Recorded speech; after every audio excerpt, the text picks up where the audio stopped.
রাখার জন্য একটা কথা বলার জন্য শুনেন না, শুনেন না, ও তো আপনারা টাকা দিচ্ছে কোন প্রমাণ ছাড়া দিচ্ছে, আপনারা টাকা প্রমাণ ছাড়া দিচ্ছে না। এখন টাকাটা নেওয়ার জন্য আপনার কাছে একটা প্রমাণ রাখার সমস্যা আছে। হ্যাঁ, আমরা ভাই এরকম 80 লাখ টাকা দিচ্ছি, 80টা চেক দিচ্ছি ভাই।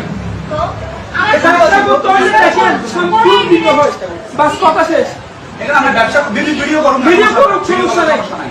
না, আমার সমস্যা নেই ভাই, আমার তো হচ্ছে দেখেন ভাই, আমি ওরে চলে আসলাম, ভাই সিগারেট খাই বলুন না ভাই, এই শুনে আসলে আমি তো বলেছি এক তারিখে।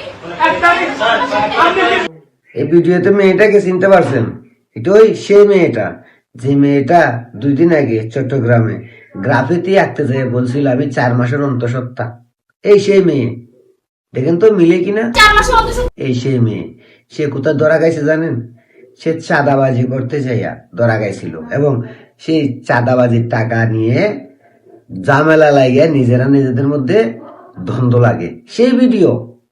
আর সেই মেয়ে গ্রাফিতি আঁকতে যাইয়া পুলিশের সঙ্গে দ্বন্দ্বে লিপ্ত হইয়া বলছিল যে আমি 4 মাসের অন্তঃসত্ত্বা।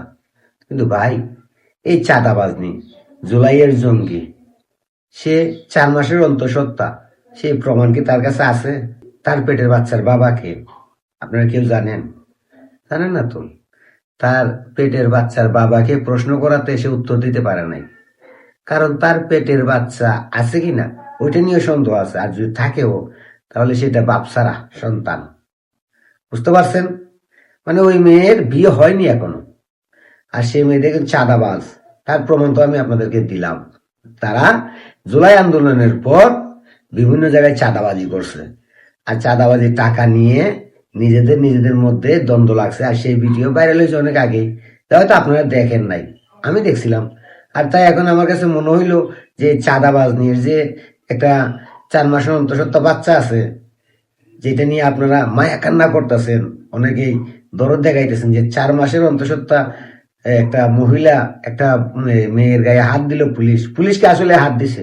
হাত দেয় নাই তো, পুলিশ এদের গায়ে হাত দেয় না। এরা রং নিয়ে এখানে গ্রাফিতি আঁকতে গেছে একটা নতুন চক্রান্তর উদ্দেশ্যে। কারণ ওইখানে 144 ধারা জারি ছিল, সেই 144 ধারা জারি ভেঙে দিয়ে, নিরাপত্তা বেষ্টনী ভেঙে দিয়ে তারা গেছে রং করতে। উদ্দেশ্য কি ছিল? একটা মেসাকার সৃষ্টি করা। আর পুলিশ যখন ওইখানে গিয়ে বাধা দিল যে গ্রাফিতি এখন আঁকা যাবে না, এখানে নিরাপত্তার সমস্যা আছে, তখন তারা ওই রং পুলিশের গায়ে ছিটাইয়া মারলো। ওইখানে 2-3 জন মহিলা পুলিশ ছিল, তাদের গায়ে হাত তুললো। শেষে বললো কি মহিলা পুলিশ নাকি তাদের গায়ে হাত তুলছে, এবং বললো সে 4 মাসের অন্তঃসত্ত্বা। চিন্তা করতে পারেন জুলাই জঙ্গিরা কত বড় নিকৃষ্ট হইলে নিজেকে প্রেগনেন্ট বলে দাবি করে। আচ্ছা, ধরে নিলাম সে 4 মাসের অন্তঃসত্ত্বা, তার পেটে 4 মাসের বাচ্চা আছে। আপনারা ভাই একটু দয়া করে খোঁজখবর নেন ওই 4 মাসের বাচ্চার বাবাকে, তার বাবার পরিচয় কি, আর এই মেয়ের স্বামীর বাড়ি কোথায়, একটু খোঁজখবর নেন। কিছু নাই, যদি বাচ্চা কেউ থাকে তাহলে এটা অবৈধ বাচ্চা, আমি গ্যারান্টি দিয়ে বলতে পারি। কারণ এরা জঙ্গি, এরা সন্ত্রাসী, চাঁদাবাজ, লুটপাটকারী।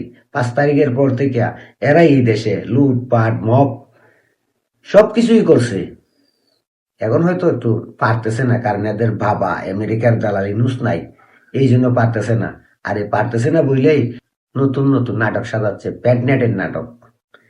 এবার সত্যটা দেখলেন তো, এই জুলাই জঙ্গি চাঁদাবাজ নিয়ে ভিডিওটা দেখার পর আপনার কাছে কি মনে হয়? এরা সত্যি জুলাই যোদ্ধা? জুলাই যোদ্ধারা কি চাঁদাবাজি করে, লুটপাট করে, মব করে, নিজেকে মিথ্যে প্যাডনেট দাবি করে? আপনারাই বলেন। ও জুলাই যোদ্ধারা, প্রকৃত জুলাই যোদ্ধাদের বলি, যারা জুলাই আন্দোলন করছিলেন। আপনারা কি আন্দোলন এই চাঁদাবাজ, লুটপাট, মববাজ, সন্ত্রাস, জঙ্গি গোষ্ঠীদের হাতে তুলে দেওয়ার জন্য জুলাই আন্দোলন করছিলেন?